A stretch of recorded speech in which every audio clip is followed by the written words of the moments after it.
Badan Narkotika Nasional Provinsi Aceh kembali memusnahkan 30 kg narkoba jenis ganja dan sabu. Pemusnahan tersebut dilakukan dengan cara diblender dan dibakar di halaman kantor BNNP Aceh Kamis pagi.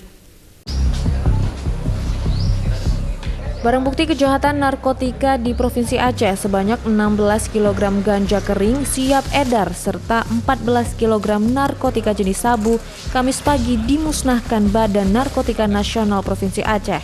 Untuk jenis sabu, pemusnahan dilakukan dengan cara diblender dan langsung dibuang. Dan pemusnahan ini melibatkan petugas dari Bea Cukai, Kejaksaan, dan Kepolisian dari Polda Aceh. Dan barang bukti ini hasil tegahan dari operasi petugas di Kabupaten Aceh Timur. Sementara untuk jenis ganja sebanyak 16 kg lebih dari operasi di Kota Banda Aceh langsung dimusnahkan dengan cara dibakar. Ini kita tekad untuk membasmi narkoba dari akar-akarnya. Ada berapa jumlah, Pak?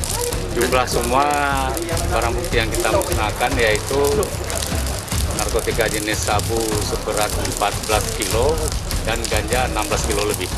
Sementara 5 orang tersangka pemilik narkotika kini masih menjalani penahanan di sel BNNP Aceh dan serta dilimpahkan ke Kejaksaan mengikuti proses persidangan. Dari Banda Aceh, Syukri Syarifuddin, iNews melaporkan.